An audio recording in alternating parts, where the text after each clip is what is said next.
नमस्कार, न्यूज 31 उत्तराखंड में आप सभी का स्वागत है। मैं हूं आपके साथ प्रियंका भौर्याल। बुलेटिन की शुरुआत बागेश्वर की अहम खबरों के साथ करेंगे। बागेश्वर जिला अस्पताल में गर्भवती महिला का बीपी हाई होने पर अल्मोड़ा रेफर की गई महिला की मौत का मामला सामने आया है। आपको बता दें कि बीते दिन बागेश्वर जिले के अस्पतालों में इलाज कराने के बाद अल्मोड़ा रेफर की गई गर्भवती महिला के अस्पताल पहुंचने से पहले ही मौत हो गई है। यहाँ बागेश्वर कांडा के बने गांव की गीता देवी की अचानक प्रसव पीड़ा बढ़ गई, जिसके बाद परिजन महिला को लेकर कांडा अस्पताल पहुंचे, जहां से महिला को जिला अस्पताल रेफर किया गया, जहां उपचार के दौरान अचानक महिला का बीपी बढ़ गया। हालत गंभीर देखते हुए उसे अल्मोड़ा रेफर किया गया था। इधर महिला की मौत से परिजनों में कोहराम मचा हुआ है।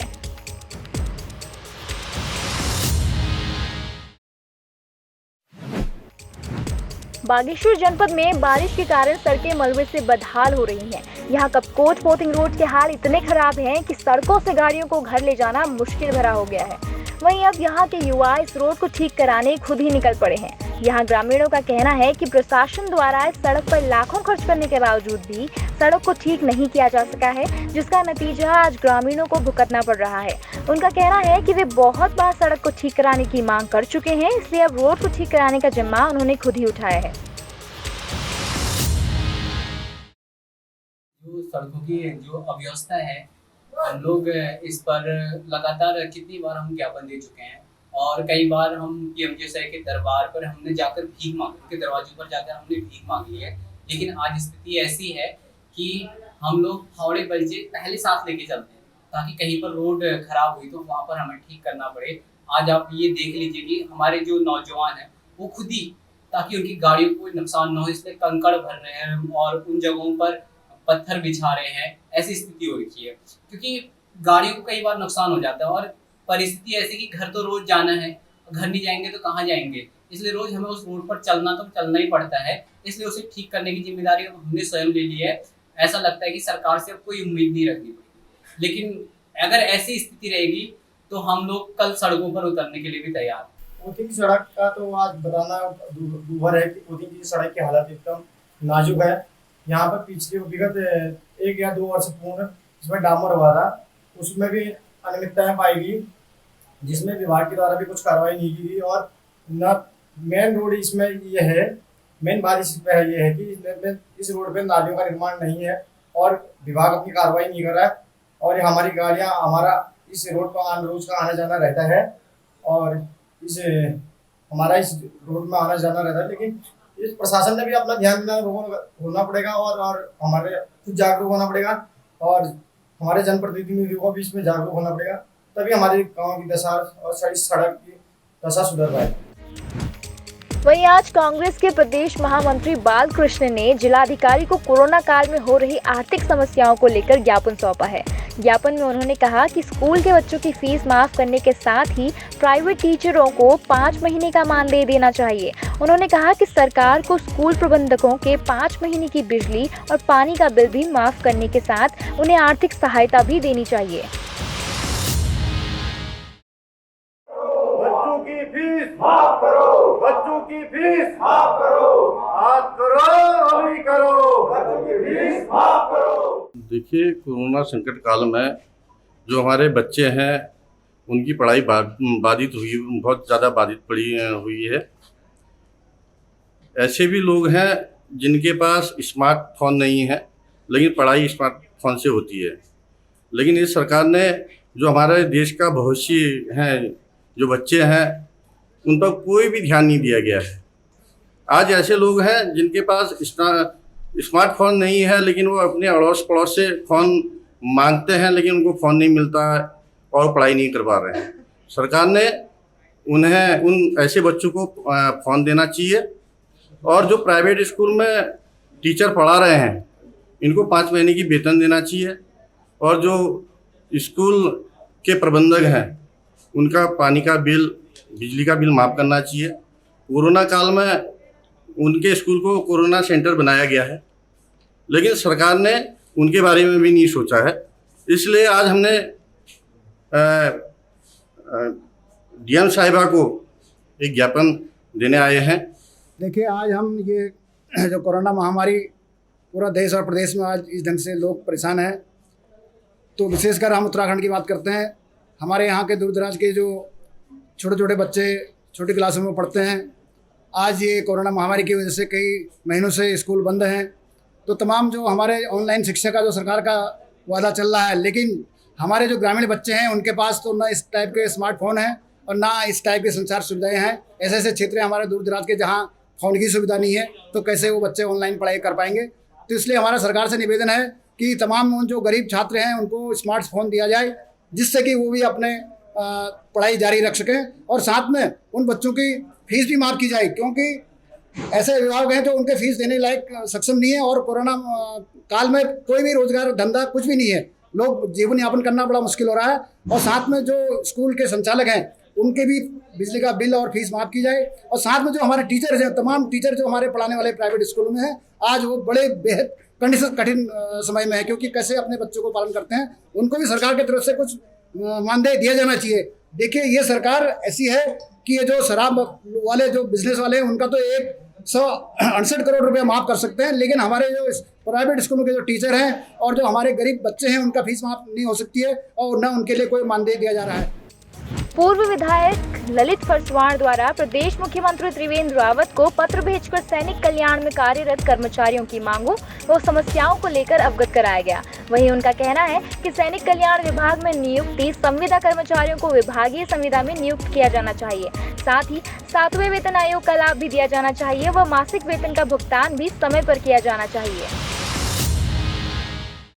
माननीय मुख्यमंत्री जी को जो सैनिक कल्याण विभाग में संविदा में कार्यरत कर्मचारी हैं, उनको स्थायी नियुक्ति के संबंध में माननीय मुख्यमंत्री जी को हमने एक ज्ञापन भी दिया है और विश्वास भी किया है कि माननीय मुख्यमंत्री जी उसका संज्ञान लेते हुए तत्काल जो है त्वरित कार्रवाई कर उनको निस्तारित करने का पूरा प्रयास करें। ये उम्मीद है जो पिछले 10-15 साल से जो कार्यरत कर्मचारी हैं उपनल के माध्यम से या दूसरे माध्यम से आपके सैनिक कल्याण बोर्ड में, उन सबको स्थायी नियुक्ति दे दी जाए, क्योंकि 10-10, 15-15 साल से उनके द्वारा कार्य करा जा रहा, तो कहीं ना कहीं कार्य के प्रति उनकी डिबेट को देखते हुए उनको स्थायी करा जाए।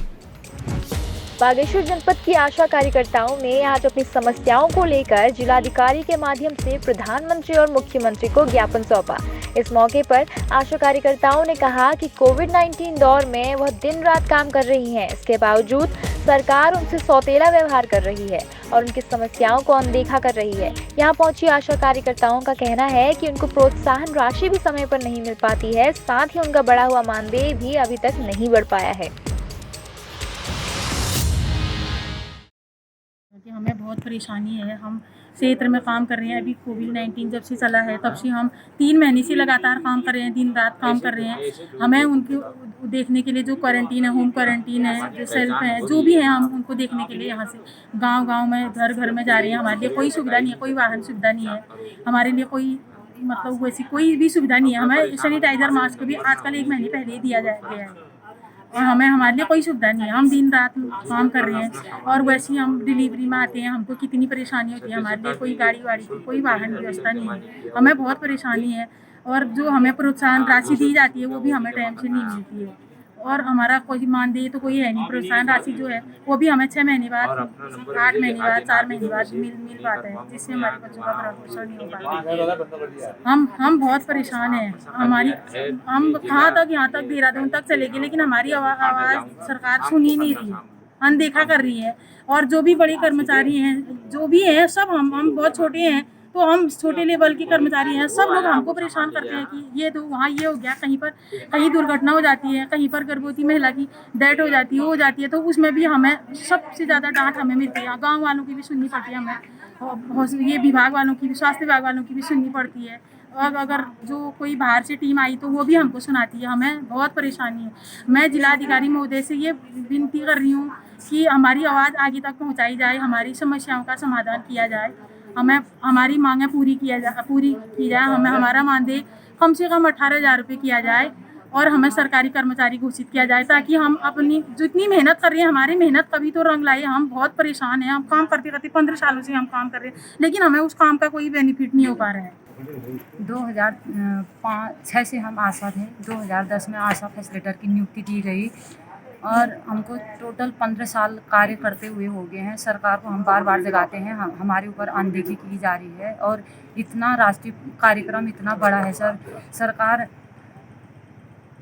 हमारे साथ सौतेला व्यवहार कर रही है और जो भी राष्ट्रीय कार्यक्रम है उसमें हम पूरा सहयोग करते हैं। और एक 15 पर एक आशा फैसिलिटर है और बागेश्वर ज़िले में एक फैसिलिटर के पास 40 आशा करीब हैं सर। इतना क्षेत्र है, इतना कार्य है, उसको पूरे वो सरकार हमारे तरफ बिल्कुल नहीं देख रही सर। बार बार हम जगाने की कोशिश करते हैं, फिर भी हमेशा जिलाधिकारी महोदय यहाँ से हम अपना लेटर पैड देते आए हैं, अपना ज्ञापन देते आए हैं अधिकारी लेवल पर, और हमने जिला लेवल पर और ये स्टेट लेवल पर हमेशा हमने ज्ञापन दिया है, कभी कोई सुनवाई नहीं हुई है।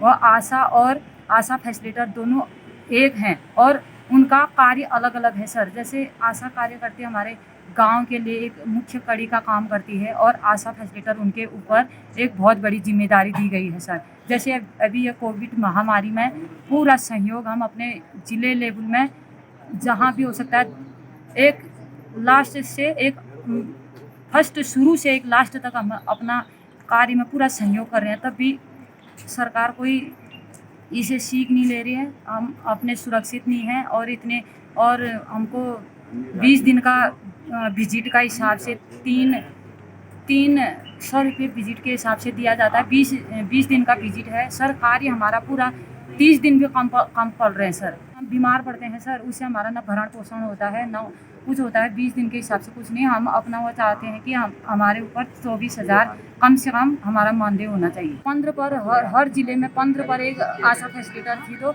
वहाँ कम से कम फैसिलिटर तो बढ़ाई जाए। आशा बढ़ाते जा रहे हैं, हम इतना कार्य कैसे कर सकते हैं सर। 15 साल हो गए सर। एक कर्मचारी 15 साल में रिटायरमेंट होके घर आता है, हम जहाँ पे थे वहीं पर हैं। कम से कम हमको राज्य कर्मचारी घोषित किया जाए सर। हम 2006 से यहाँ पे काम कर रहे हैं। 2006 से 10 तक मैं आशा कार्यकर्ती, फिर फैसिलिटर, फिर ब्लॉक कोऑर्डिनेटर। हम लोग अपने कार्यों को बखूबी निभा रहे हैं। हम पूरे आशा फैसिलिटर, ब्लॉक कोऑर्डिनेटर, जिला समन्वयक, डाटा ऑपरेटर, पूरा एक परिवार है। NHM की एक टीम है। तो जैसे कोरोना काल में हमारी आशा बहनों के साथ साथ हम लोगों ने भी पूरा सहयोग दिया। उन लोगों ने गांव स्तर से क्या कहते हैं, कोविड-19 में जो बाहर से आ रहे थे जो लोग, उनका सर्वे किया, उनकी देखरेख की। तो उनके जो डाटा थे वो फैसिलिटी ने गांव से ब्लॉक तक पहुंचाए। ब्लॉक स्तर से वो जिला स्तर तक ब्लॉक कोऑर्डिनेटर के माध्यम से पहुंचे और ब्लॉक स्तर से जिला स्तर से प्रदेश माध्यम तक को क्या कहते हैं, जिला समन्वयक सर के माध्यम से पहुंचे। इसलिए आशा प्रोग्राम में जो भी कुछ होता है तो उसमें सारे परिवार को देखा जाए, सभी को बेनिफिट मिलना चाहिए इसमें। बागेश्वर में क्षेत्र पंचायत सदस्यों ने अपनी समस्या को लेकर आज खंड विकास अधिकारी को ज्ञापन सौंपा है। इस ज्ञापन में पंचायत सदस्यों का कहना है कि क्षेत्र में किए जा रहे विकास कार्यों में उनकी भूमिका को नहीं दिखाया जा रहा है। उनका कहना है कि क्षेत्र में मनरेगा और सोलर लाइट के कामों को बिना टेंडर के ही क्षेत्र पंचायत सदस्यों को सौंप दिया जाए। आज हमारे ऑफिस में क्षेत्र पंचायत सदस्य अपनी समस्याओं को लेके आए थे और उनका समस्या हमने देख लिया है। उनका जल्दी से समाधान कर दी जाएगा।